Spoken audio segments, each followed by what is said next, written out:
Hello, dear listeners. Welcome to another great and interesting topic on the English globe. We are so glad to have you here today, wherever in the world you may be. My name is Adam, and as always, I'm joined by my wonderful co-host, Julia. We are here to bring you thoughtful, engaging conversations about big topics that shape our world, and we do it in a way that is easy to understand, especially if you are learning English. Hello everyone, and thank you, Adam. I also want to say a warm welcome to all of you tuning in. Whether you are listening from a big city, a small village, or somewhere in between, you are part of our global family here at the English Globe. Today's episode is going to be a fascinating one because we are exploring a question that has been discussed by leaders, scholars, and ordinary people for many years now. Will China replace America as the world's superpower? That's right, Julia. This is not just a question for political experts or historians. It's a question that affects trade, technology, security, culture, and even the way we live our daily lives. When we talk about the world's superpower, we are talking about the country that has the most influence over global events, not just in military strength, but in economics, innovation, diplomacy, and culture. The answer to this question could shape the future of the 21st century. And, dear listeners, we want you to be part of this conversation. Right now, before we go any further, please take a moment to like this video if you are watching on YouTube and subscribe to the English Globe so you can join us every week for new, exciting discussions. It really helps us grow and reach more people around the world. And of course, we would love to know. Where are you listening from? Please tell us in the comments. Are you in Asia, Europe, Africa, North or South America, or somewhere else entirely? Yes, we love reading your comments. It's always amazing to see our audience from so many different countries. In the past, we've had listeners write in from places as far apart as Brazil, Nigeria, Pakistan, the United Kingdom, and even small islands in the Pacific. So don't be shy. Let us know where you are, and we might mention your location in our next episode. This is one way we can build a real global conversation, which fits perfectly with our channel's name, the English Globe. Now let's talk about why this topic matters so much. You see, for most of the last century, the United States has been seen as the leading global superpower. Its economic size, military reach, cultural influence, and leadership in science and technology have been unmatched. But in recent decades, China has experienced rapid economic growth, technological progress, and increased political influence. This has led many people to ask if China might one day take America's place at the top. And it's not just an abstract question, it's about real things that affect everyday people. For example, if China becomes the dominant economic power, that could change global trade rules, which might affect the prices of goods we buy, the jobs we have, and even the kinds of technology we use. It could also affect the languages we learn, the cultural trends we follow, and the way international problems are solved. Exactly. This is why understanding this question is not just important for politicians or business leaders. It's important for all of us. And here on the English Globe, we want to give you a balanced, fair discussion. We are not here to take sides or promote one country over the other. Instead, we will look at facts, history, and real data so you can form your own opinion. In today's episode, we are going to break the conversation into different sections. We will start by explaining what it really means to be a superpower. Then we will look at how America became the leading superpower after World War II, and how China has been rising in recent decades. After that, we will compare their economic strengths, military capabilities, technology leadership, demographic trends, and global influence. We will finish by looking at possible future scenarios. That's right. And remember, this is just the first section of our journey today. So if you haven't already, please hit that subscribe button so you can follow the whole conversation from start to finish. And don't forget, leave a comment with your country and city. We really want to see how far the English Globe reaches. All right, Julia. I think we've set the stage. Let's take a short pause, and when we come back, We will start by answering an important question. What does it actually mean to be a superpower in today's world? Because before we can discuss who might replace whom, we need to understand exactly what kind of power we are talking about. Julia, before we get into the numbers and history, I think we need to take a step back and agree on what we actually mean by the term superpower. It's a word people throw around a lot, but it can mean different things to different people. For some, it means military dominance. For others, it means economic leadership. But in reality, a superpower is a country that holds significant influence in multiple areas at once, on a truly global scale. Yes, that's a really important point. If we only looked at one measure, like the size of the economy, we might miss other forms of power. For example, a country could be rich but have very little military strength or global influence. Or it could have a powerful army, but a weak economy. So when we talk about a superpower, we are looking for a nation that has a combination of hard power, soft power, and what some experts call structural power. Let's break that down for our listeners. Hard power refers to a country's ability to influence others through force or coercion.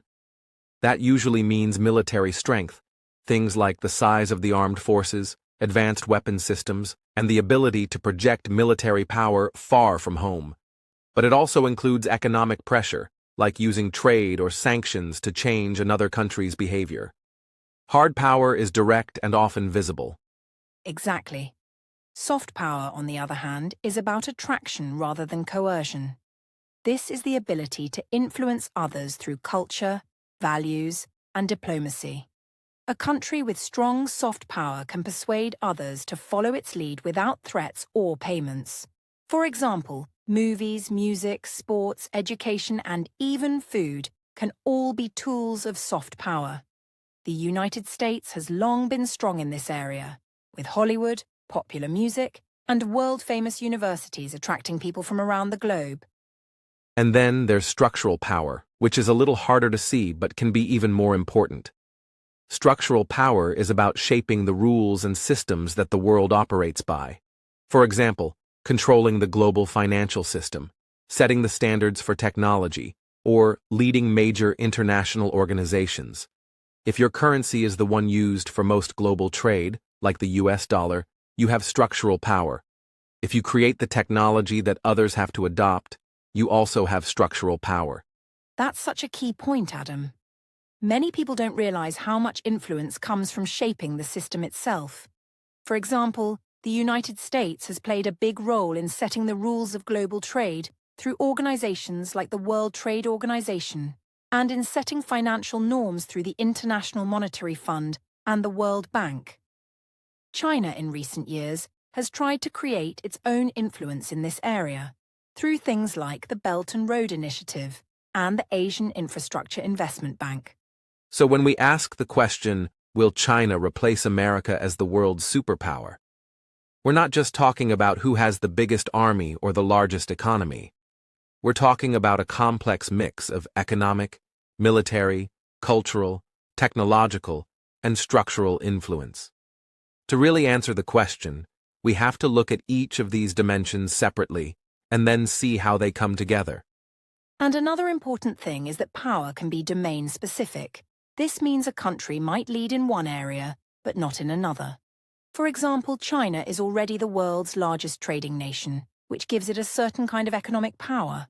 But the United States still has unmatched global military reach and dominance in many advanced technologies.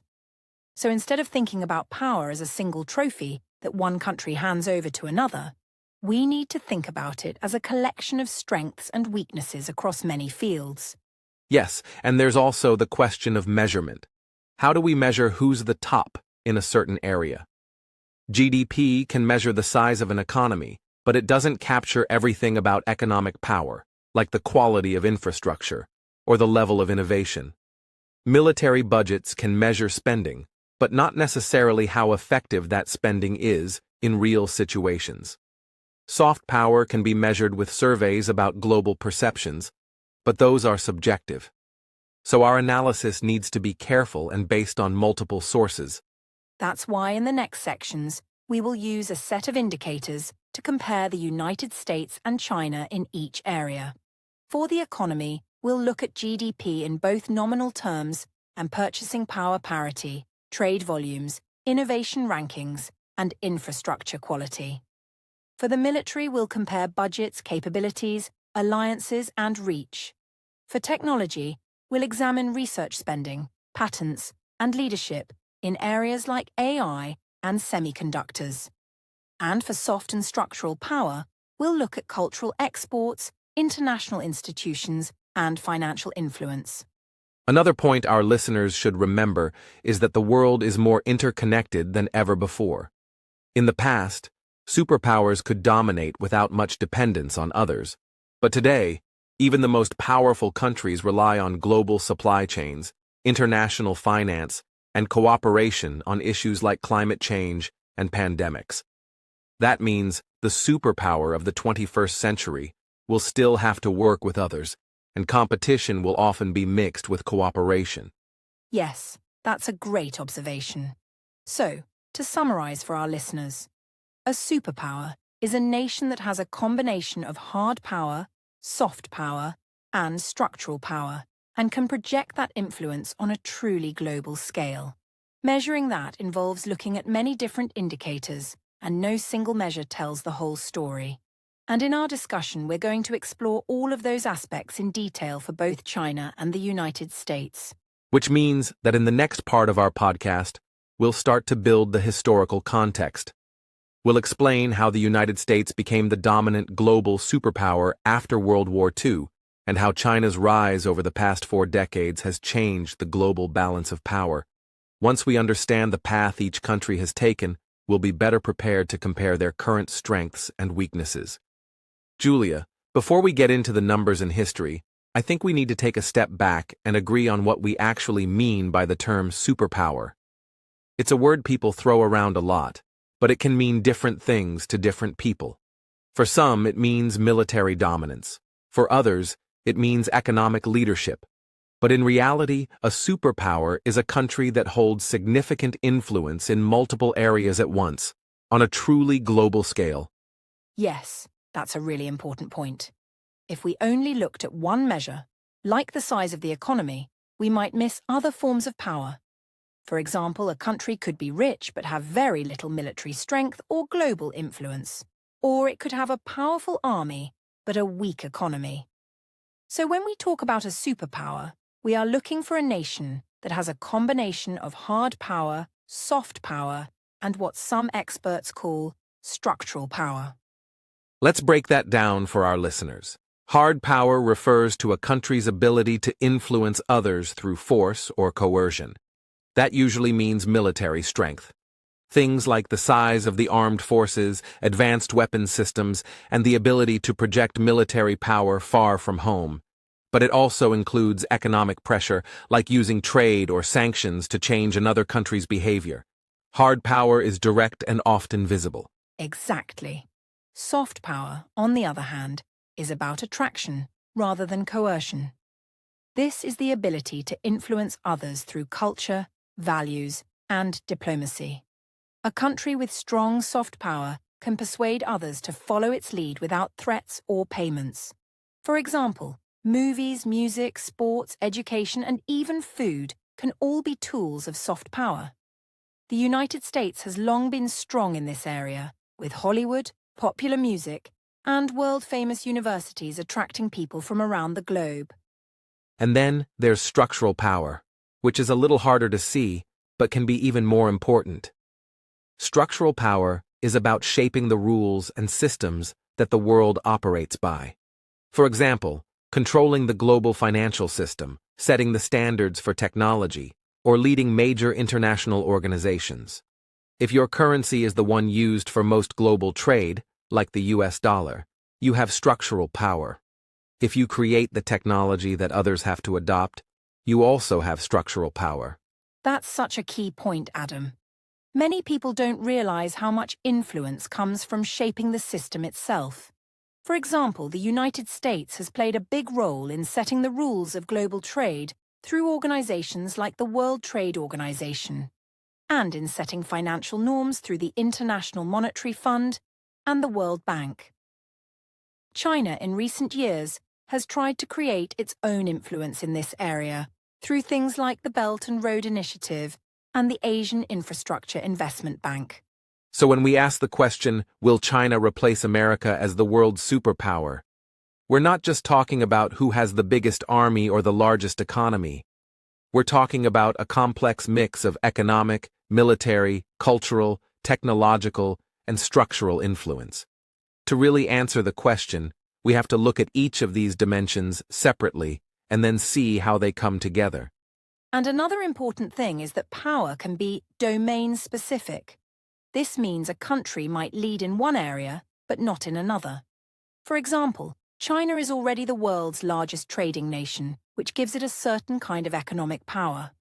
But the United States still has unmatched global military reach and dominance in many advanced technologies. So instead of thinking about power as a single trophy that one country hands over to another, we need to think about it as a collection of strengths and weaknesses across many fields. Yes, and there's also the question of measurement. How do we measure who's the top in a certain area? GDP can measure the size of an economy, but it doesn't capture everything about economic power, like the quality of infrastructure or the level of innovation. Military budgets can measure spending, but not necessarily how effective that spending is in real situations. Soft power can be measured with surveys about global perceptions, but those are subjective, so our analysis needs to be careful and based on multiple sources. That's why in the next sections, we will use a set of indicators to compare the United States and China in each area. For the economy, we'll look at GDP in both nominal terms and purchasing power parity, trade volumes, innovation rankings, and infrastructure quality. For the military, we'll compare budgets, capabilities, alliances, and reach. For technology, we'll examine research spending, patents, and leadership in areas like AI and semiconductors. And for soft and structural power, we'll look at cultural exports, international institutions, and financial influence. Another point our listeners should remember is that the world is more interconnected than ever before. In the past, superpowers could dominate without much dependence on others. But today, even the most powerful countries rely on global supply chains, international finance, and cooperation on issues like climate change and pandemics. That means the superpower of the 21st century will still have to work with others, and competition will often be mixed with cooperation. Yes, that's a great observation. So, to summarize for our listeners, a superpower is a nation that has a combination of hard power, soft power, and structural power, and can project that influence on a truly global scale. Measuring that involves looking at many different indicators, and no single measure tells the whole story. And in our discussion, we're going to explore all of those aspects in detail for both China and the United States. Which means that in the next part of our podcast, we'll start to build the historical context. We'll explain how the United States became the dominant global superpower after World War II, and how China's rise over the past 4 decades has changed the global balance of power. Once we understand the path each country has taken, we'll be better prepared to compare their current strengths and weaknesses. Julia, now that we've defined what a superpower is, I think the next step is to look at history. Power doesn't appear overnight. It builds over decades, sometimes even centuries. The United States didn't wake up one day after World War II and suddenly become the leading superpower. Its rise was a combination of geography, resources, innovation, political decisions, and events in the wider world. Yes, that's very true. If we look back, America's rise to global leadership started even before the Second World War. In the late 19th and early 20th centuries, the United States experienced rapid industrialization, which made it one of the largest economies in the world. It had abundant natural resources, a growing population, and a system that encouraged entrepreneurship and technological innovation. By the time the First World War ended in 1918, the US was already a major economic power. But the real turning point came after the Second World War. The war left much of Europe and Asia in ruins, with industries destroyed and economies struggling. The United States, by contrast, emerged from the war with its industrial capacity intact and even expanded. In fact, it was producing more than half of the world's manufactured goods at that time. It also held the world's largest gold reserves and was the only country with nuclear weapons in 1945.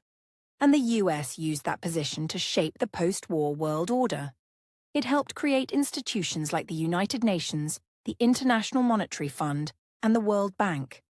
It led in rebuilding Europe through the Marshall Plan, and it established a network of military alliances, most notably NATO.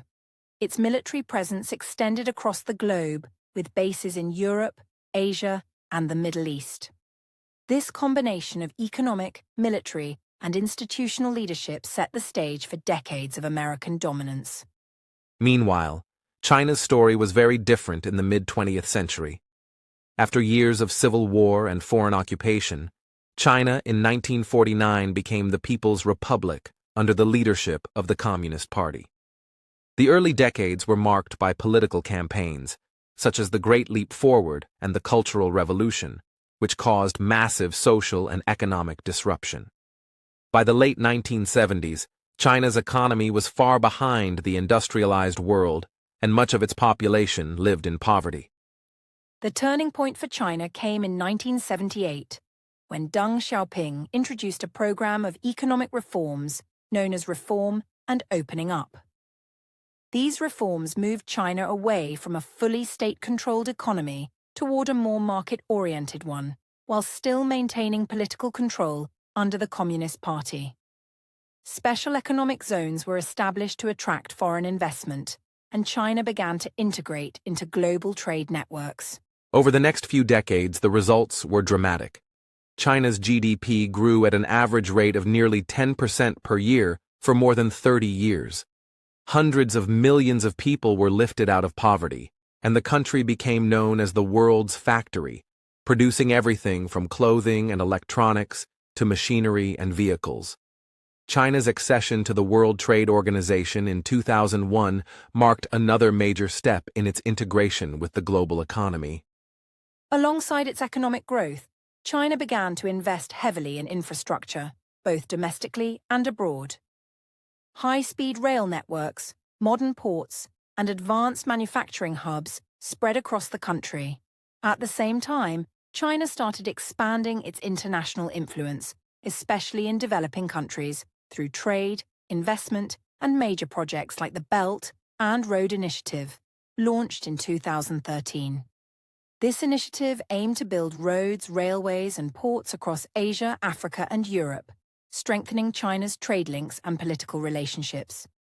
But while China's economic and diplomatic rise has been impressive, it's important to note that its military modernization came later. For much of the 20th century, China's armed forces were large, but not technologically advanced. Starting in the 1990s and accelerating in the 2000s, China began modernizing its navy, air force, and missile systems, aiming to compete with the most advanced militaries in the world. Today, it has one of the largest defense budgets, second only to the United States. It's interesting to compare the timing. The United States became the dominant superpower in a world recovering from global war, when other major economies were weakened. China, on the other hand, has been rising in a world where the United States is still strong, and where global economic and political systems are already established. That means China's rise has been more about integration into existing structures, while also trying to create new ones that reflect its interests. And of course, history shows us that the rise of a new power often creates tension with the existing leader. What political scientists sometimes call the Thucydides trap, named after the ancient Greek historian who wrote about the conflict between Athens and Sparta. However, it's not inevitable that such competition leads to war. The US and China are deeply interconnected economically, which makes their rivalry different from past examples. That's a very important point. Today, the US and China are not just competitors. They are also each other's largest trading partners in many categories. Their economies are linked through supply chains, investments, and markets. This interdependence means that decisions in one country can have immediate effects on the other and on the world economy as a whole. It also means that rivalry has to be managed carefully to avoid unnecessary conflict. So, to sum up this historical section, the United States rose to superpower status through industrial strength, wartime resilience, global institution building, and unmatched military reach. China's rise, starting in the late 20th century, has been driven by economic reforms, integration into the global market, rapid industrialization, and a growing role in international affairs. Both paths are unique, and both have created powerful nations, but their histories have shaped their strengths and weaknesses in different ways. And understanding this history is essential if we want to make sense of where things might go next. In the coming sections, we're going to compare their current capabilities, starting with one of the most visible and measurable aspects of power, the economy. We'll look at GDP, trade, innovation, and economic challenges to see how each country stacks up. Julia, we've looked at history, but now it's time to talk numbers. The economy is one of the most visible signs of a country's power, and it's often the first thing people think about when they compare nations. So let's start with GDP, or Gross Domestic Product, which measures the total value of goods and services produced in a country. In nominal terms, meaning in current US dollars, the United States still has the largest economy in the world at around $28 trillion in 2024. Yes, that's correct. China's nominal GDP is smaller, at roughly $18 trillion. But if we measure GDP by purchasing power parity, or PPP, which adjusts for differences in cost of living, China actually comes out on top, with over 30 trillion international dollars compared to about 28 trillion for the United States. This difference shows that while China's economy is smaller in dollar terms, it can produce more when adjusted for domestic prices.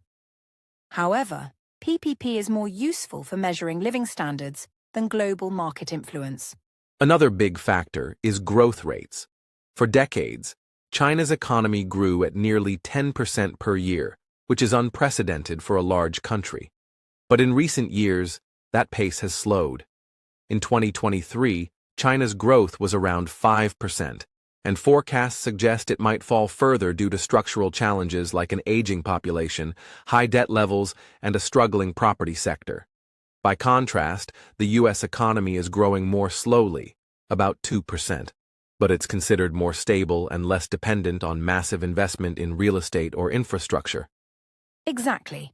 And then there's GDP per capita, which measures how much economic output there is per person.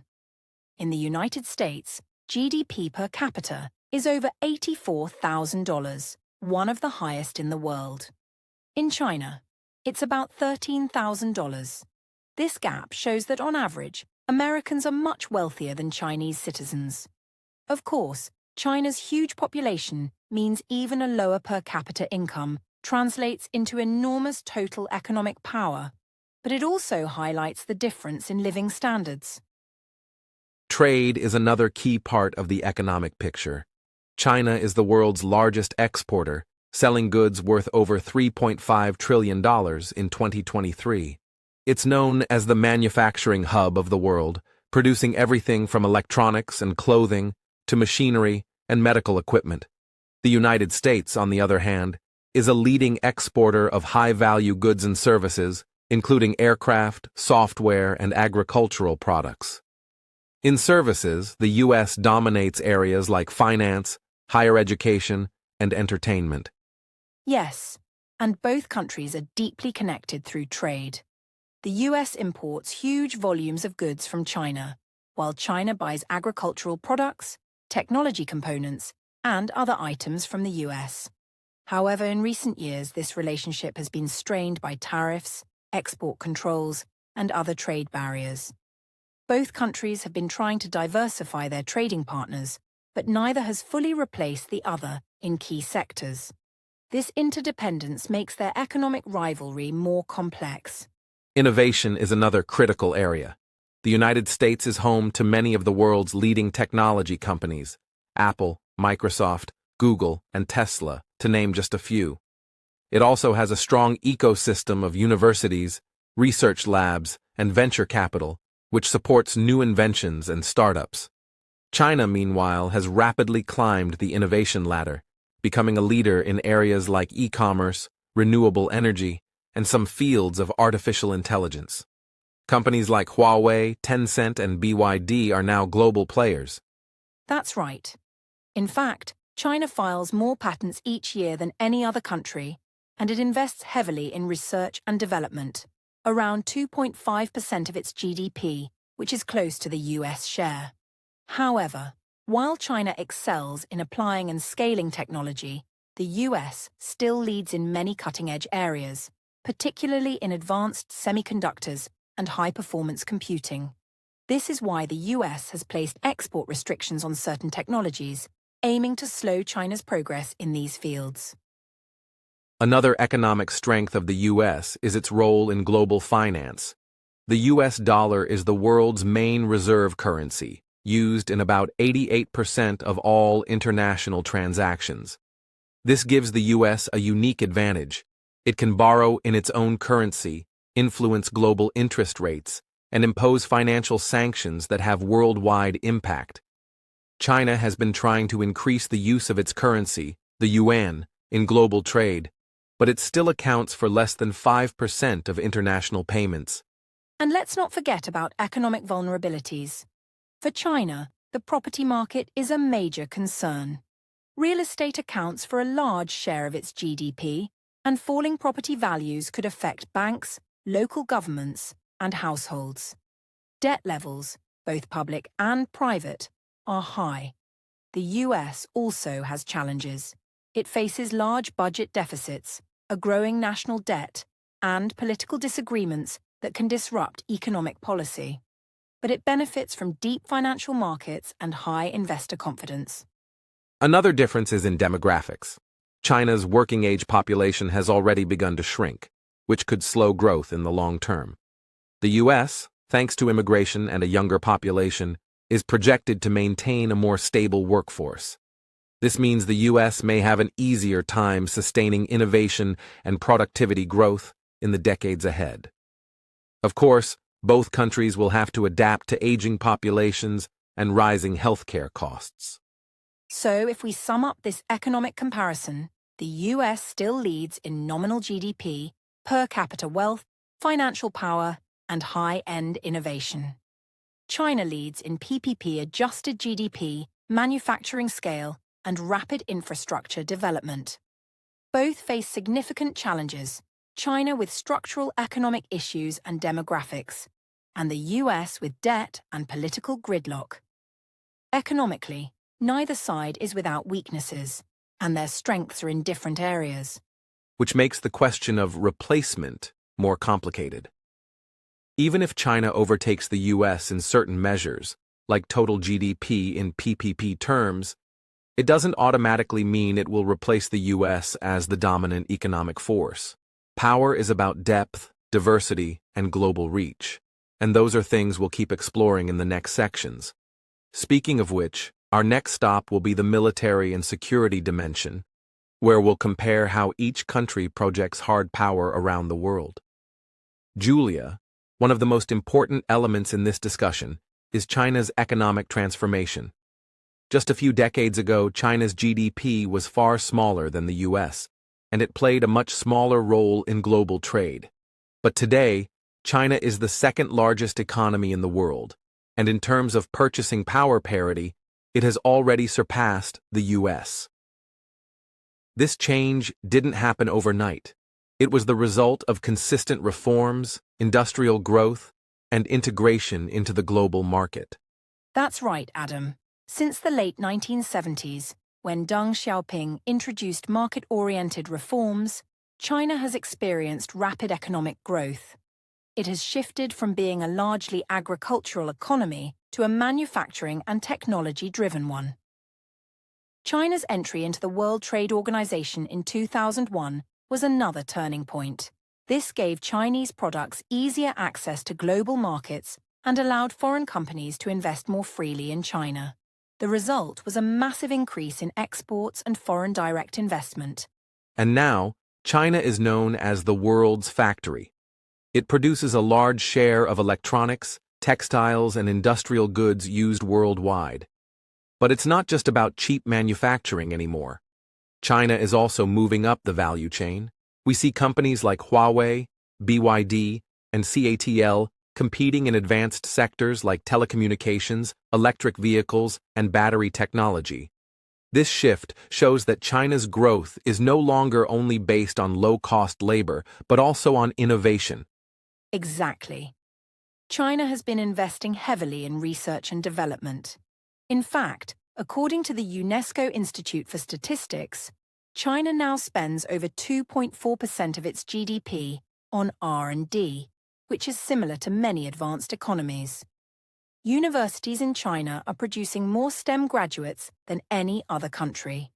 This creates a large talent pool for technology and science-based industries, strengthening the country's ability to compete globally in the future. But Julia, it's important to remember that economic power doesn't automatically translate to being the dominant global superpower. While China's economy is massive, the U.S. still leads in areas like global finance, the reserve currency system, and many advanced technological sectors. The U.S. dollar is still the main currency for international trade, which gives America a unique influence over the global economy. True, and another factor is global trust in economic transparency. Some critics argue that China's economic data is not always fully reliable or transparent. While this does not erase China's achievements, it raises questions for international investors and policymakers. Furthermore, China still faces challenges such as high local government debt, an aging population, and the need to balance rapid urban development with environmental concerns. One area where China is making a big impact is in global trade networks. Through the Belt and Road Initiative, BRI, China is financing infrastructure projects across Asia, Africa, Europe, and Latin America. This gives China long-term influence over trade routes and resources. It's a strategic move that not only opens new markets for Chinese goods, but also strengthens diplomatic ties with many countries. Yes, and some analysts see the BRI as a way for China to build a trade-centered sphere of influence, similar to how the US has built alliances through trade and security agreements. However, the BRI also faces criticism. Some countries have raised concerns about debt dependency, where the loans taken from China for infrastructure projects become difficult to repay. This can lead to political and economic challenges for both sides. When we compare the US and China in economic terms, it's not just about size, but also about structure. The US economy is highly consumer-driven, with strong private sector innovation, while China's economy still has a significant role for state-owned enterprises. This difference affects how each country responds to global economic changes. For example, the US might rely more on market forces, while China can use centralized decision-making to quickly implement policy shifts. And finally, Adam, we have to remember that economic competition between the US and China is not only direct. It also plays out in global institutions like the World Bank, the International Monetary Fund, and the World Trade Organization. The US has historically had more influence in these institutions, but China is slowly increasing its presence and pushing for reforms to better reflect the modern global economy. Julia, after discussing economic power, the next crucial area to explore is military strength. Historically, military power has been a core component of a country's status as a superpower. The United States has long maintained the world's most powerful military, with advanced technology, global reach, and a network of alliances. China's military, meanwhile, has undergone significant modernization in recent decades. Understanding how these two compare is essential to the bigger picture. Absolutely, Adam. The US military budget is by far the largest globally, amounting to over $800 billion annually. This funding supports a highly advanced and well-equipped military across all domains: land, sea, air, space, and cyber. The US maintains hundreds of military bases worldwide, giving it the ability to project power globally. In contrast, China's military budget is estimated at around $300 billion, the second largest, and it's focused on modernizing and expanding its capabilities, especially in the Asia-Pacific region. One key difference is in military alliances.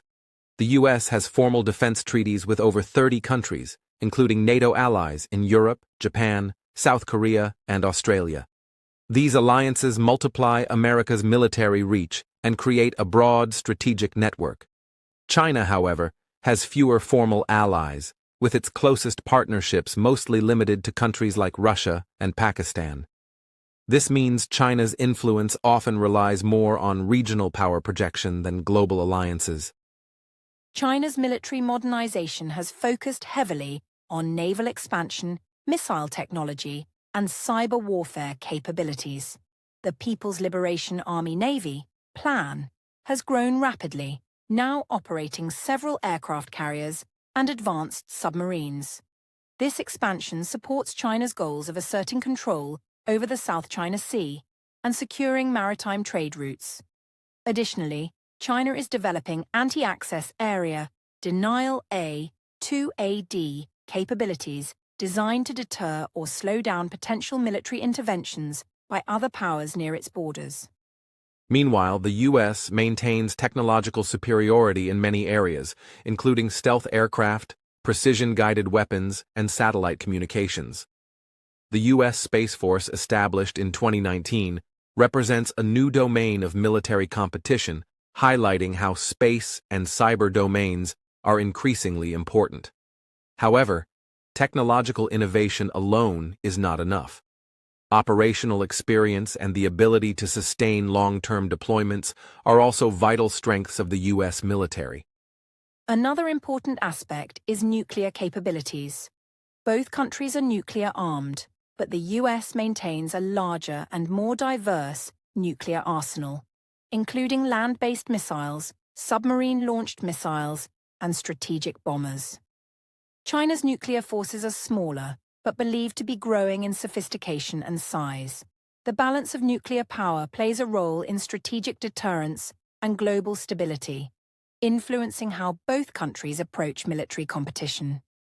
Beyond pure military strength, strategic influence includes soft power aspects such as defense diplomacy, military aid, and participation in peacekeeping missions.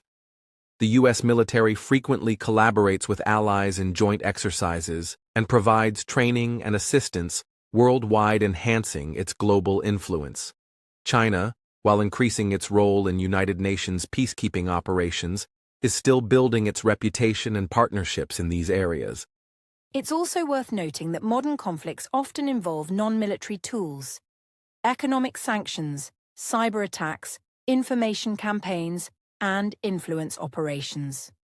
Both the US and China engage in these activities as part of broader strategies to protect their interests and shape international perceptions. These elements of grey zone conflict complicate traditional definitions of military power and require comprehensive understanding.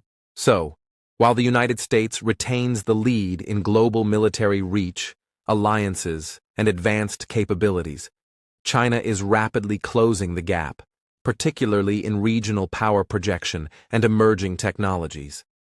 The evolving nature of warfare, including cyber and space domains, means that future competition will involve many new dimensions. Both countries' military trajectories will continue to shape global security dynamics in the coming decades. And for our listeners, it's important to remember that military power alone does not determine global leadership. Economic strength, technological innovation, diplomacy, and cultural influence all interact to create a nation's overall power. In the next sections, we will explore China and the US in terms of soft power and international influence, helping us see the full picture of what it means to be a superpower today. Julia, after exploring the military aspect, another crucial component of superpower status is soft power. This term, popularized by political scientist Joseph Nye, refers to a country's ability to attract and influence others through culture, values, and diplomacy rather than coercion or payment. It's about shaping preferences and winning hearts and minds. So how do the United States and China compare in this regard? That's a great question, Adam. The United States has traditionally been considered the leader in soft power. Its culture, through Hollywood movies, popular music, and sports, has a vast global reach. American universities attract thousands of international students, and English as a language is closely associated with American culture and business. This widespread cultural influence helps the US set agendas and shape global norms in many areas. Indeed, American brands like Coca-Cola, Nike, and Apple are recognized worldwide and contribute to this cultural presence. Moreover, US-based media outlets such as CNN and the New York Times have international audiences that further spread American perspectives. Beyond entertainment, American ideals of democracy, human rights, and freedom have inspired movements and governments globally. However, there is also criticism and debate about how consistently the US lives up to these ideals. On the other hand, China's soft power is growing but still more limited in global scope. China promotes its culture through Confucius Institutes worldwide, which teach Chinese language and culture.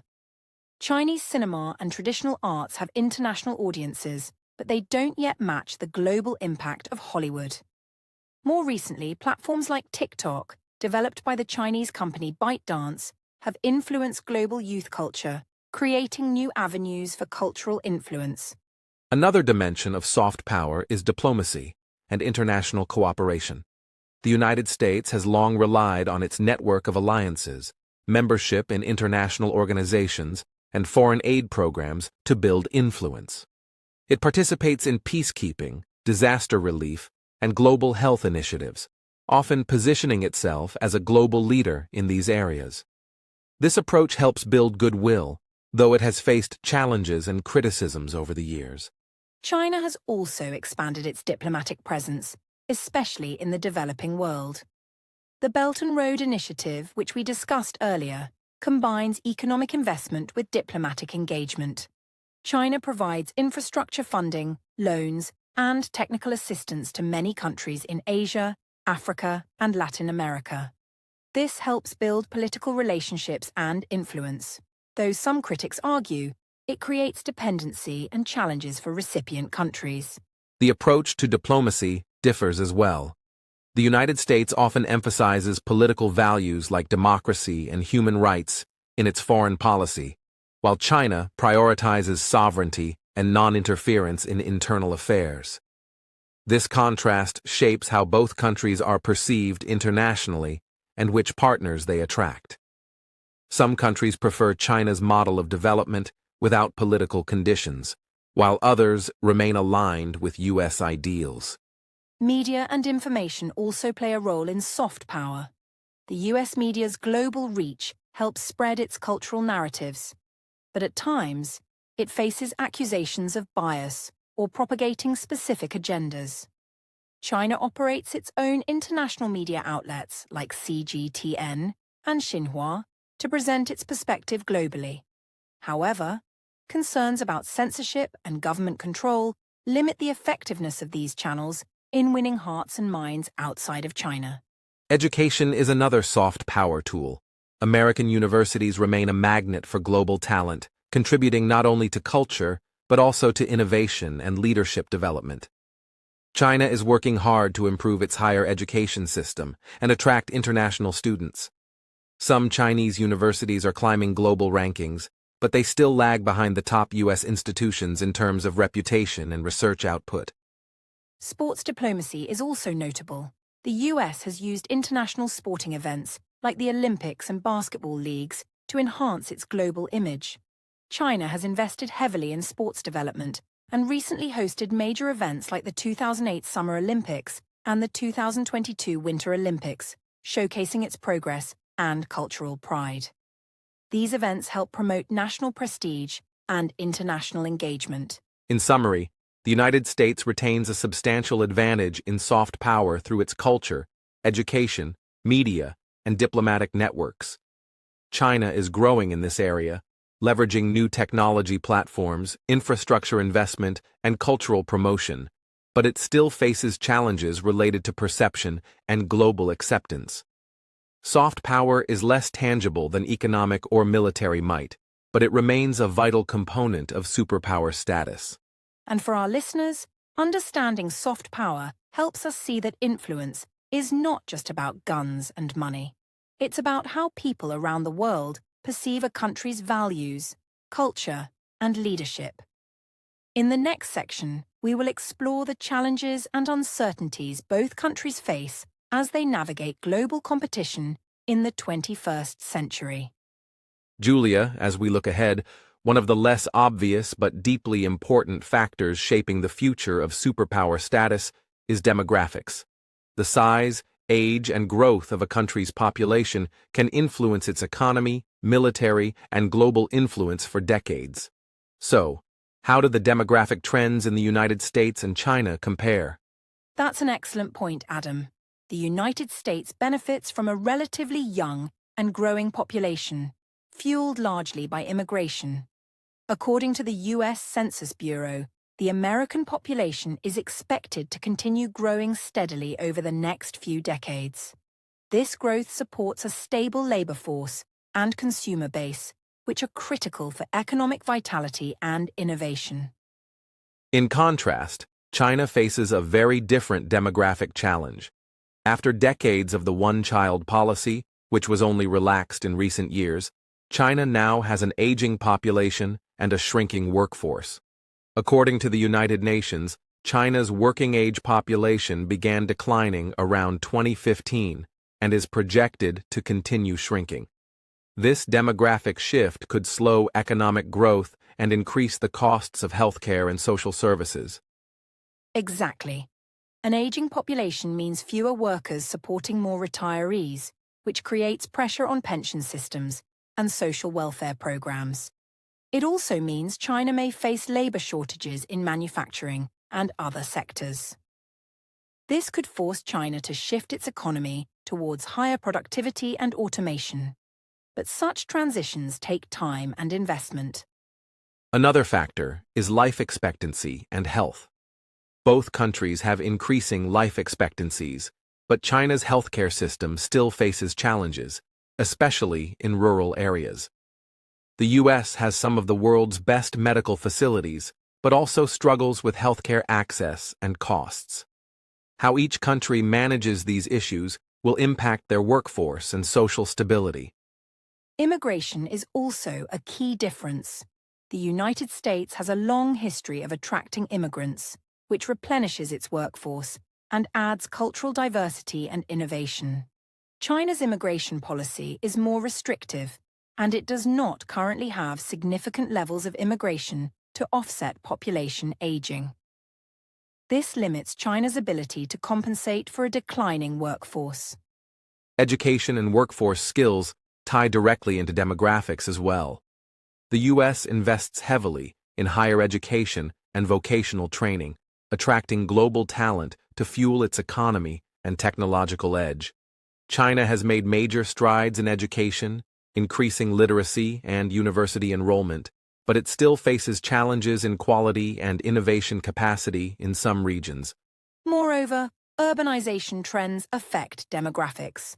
China has undergone rapid urbanization, with more than half of its population now living in cities, driving economic growth and changing lifestyles. The US is already highly urbanized, but continues to see migration between cities and suburbs. Urban areas tend to have more access to jobs, education, and services, which influence productivity and economic potential. Political and social stability also relate to demographic shifts. An aging population combined with economic pressures can lead to social unrest if not managed carefully. Both the US and China face political challenges that could be amplified by demographic changes, affecting governance and long-term strategic planning. To sum up, demographics present both opportunities and challenges. The US benefits from a younger, more dynamic population supported by immigration, which may help sustain its economic and military strength. China's aging population and shrinking workforce could slow its growth and complicate its ambitions. However, China's investments in technology and infrastructure may help offset some of these challenges. Understanding demographics gives us a clearer picture of the long-term prospects for each country. Population trends shape labor markets, innovation, social stability, and even geopolitical strategies. So, when we consider whether China will replace America as the world's leading superpower, we must weigh these deep-rooted demographic factors alongside economic and military metrics.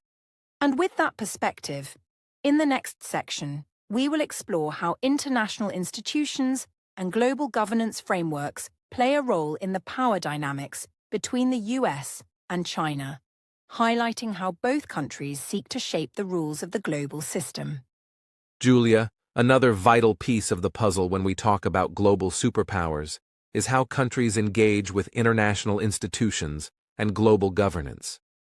Being a superpower isn't just about military or economic strength. It's also about shaping the rules and norms that govern the international system. How do the United States and China compare in this arena? That's a key point, Adam. Historically, the United States has played a leading role in creating and maintaining major international institutions after World War II. Organizations like the United Nations, the International Monetary Fund, the World Bank, and the World Trade Organization were either founded or heavily influenced by the US. These institutions have helped shape global economic policies, security arrangements, and international law based on principles often aligned with American interests and values. Right? And through its leadership in these institutions, the US has been able to set standards on trade, human rights, and security that other countries have generally followed. For example, the Bretton Woods system, which established the International Monetary Fund and World Bank, helped stabilize the post-war global economy. U.S. influence in NATO and other alliances has also been critical in maintaining global security frameworks. China's approach to international institutions is more recent and evolving. For many years, China was seen as a rising power that worked mostly within existing institutions but did not lead them. However, over the past 2 decades, China has been seeking to increase its influence in global governance. It has gained more voting power in the IMF and World Bank and has pushed for reforms that better reflect the interests of developing countries. One of China's most significant moves is the creation of alternative institutions. The Asian Infrastructure Investment Bank, AIIB, and the New Development Bank, for example, provide funding for infrastructure projects with less stringent political conditions than Western-led institutions. These initiatives allow China to expand its global reach and offer developing countries more options for financing. Additionally, the Belt and Road Initiative ties into China's strategy in global governance by connecting many countries economically and politically. By financing and building infrastructure across continents, China is not only creating trade routes, but also fostering a network of countries with a stake in its vision of global development. Another area to consider is how the US and China engage with international norms and rules. The US has often promoted democratic governance, free trade, and human rights as part of its foreign policy agenda. While this has helped create a rules-based international order, it has also led to criticism that the U.S. selectively enforces these norms or uses them to justify intervention. China, by contrast, emphasizes state sovereignty and non-interference. It argues that each country should follow its own path without external pressure on political systems or human rights. This view appeals to many developing countries wary of Western interference and provides China with diplomatic support in international forums. However, critics argue that this approach can sometimes enable authoritarianism and human rights abuses. The U.S. has also used its economic and diplomatic influence to enforce sanctions and promote its foreign policy objectives. For example, it has imposed sanctions on countries like Iran, North Korea, and Russia. China, on the other hand, tends to avoid such measures, preferring diplomacy and economic engagement. This difference shapes their reputations and relationships globally. Looking ahead, both countries face challenges in maintaining their influence over international institutions. The US has seen moments of skepticism and disengagement, especially during recent administrations that questioned multilateralism. China must balance its desire to lead with concerns from other countries about its intentions and governance model. It's clear that international institutions and global governance are critical battlegrounds in the US-China rivalry. Whoever shapes the rules and norms of the global system will have a profound advantage in influencing the future world order. But cooperation will also be necessary to address global challenges like climate change, pandemics, and economic crises. Exactly, Adam. So, while China has made impressive gains in international governance, the United States still holds significant sway. The competition isn't simply about dominance, but also about who can build alliances, offer leadership, and create sustainable partnerships in an interconnected world. And that brings us to our final section, where we'll reflect on the overall question: will China replace America as the world's superpower? We'll summarize what we've learned and consider what the future might hold. Julia, after exploring so many dimensions, history, economics, military power, technology, soft power, demographics, and global governance, it's time to address the big question directly. Will China replace the United States as the world's leading superpower? It's a complex issue, and the answer isn't straightforward. That's right, Adam. The reality is that global power isn't determined by a single factor. Both countries have unique strengths and challenges. The United States still leads in many critical areas: advanced technology, a robust economy, strong military alliances, and extensive soft power. But China's rapid growth, expanding global influence, and strategic investments have reshaped the international landscape dramatically. China's rise is undeniable. It has lifted hundreds of millions out of poverty, built an enormous economic engine, and projected power regionally and increasingly globally. Its Belt and Road Initiative, technological advancements, and military modernization demonstrate a clear ambition to be a dominant global player. But challenges like demographic shifts, economic vulnerabilities, and geopolitical pushback also create headwinds. Meanwhile, the United States continues to innovate, attract global talent, and maintain alliances that extend its influence worldwide. Its political and economic systems, while facing domestic challenges, have shown resilience over time. The US dollar's status as the global reserve currency and its leadership in international institutions remain powerful tools. It's important to consider that global power might not be a zero-sum game where one country completely replaces the other. Some experts suggest a multipolar world where the US, China, the European Union, and other players share influence. This would mean competition and cooperation happening simultaneously across different areas. The future will likely depend on how both countries manage internal challenges and external relationships. Issues like climate change, technological disruption, and global health require collaboration. At the same time, strategic rivalry will persist. The ability to balance competition with cooperation might define the 21st century.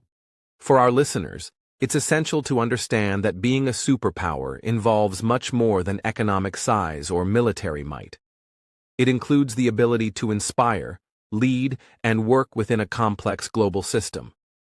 Both the United States and China have roles to play in shaping this future, and the dynamics will continue to evolve. We hope this discussion has provided a clearer picture of the many factors involved in this important question. Whether you are watching from the United States, China, or anywhere else in the world, these developments affect all of us. We encourage our listeners to stay informed and engaged with these global issues. Thank you, Julia, and thank you to our listeners at the English Globe. Please remember to like this video, subscribe to our channel for more in-depth podcasts, and share your thoughts in the comments below. Tell us where you're listening from and what topics you'd like us to cover next. Yes, we appreciate your support. Until next time, keep learning, stay curious, and stay connected to the world.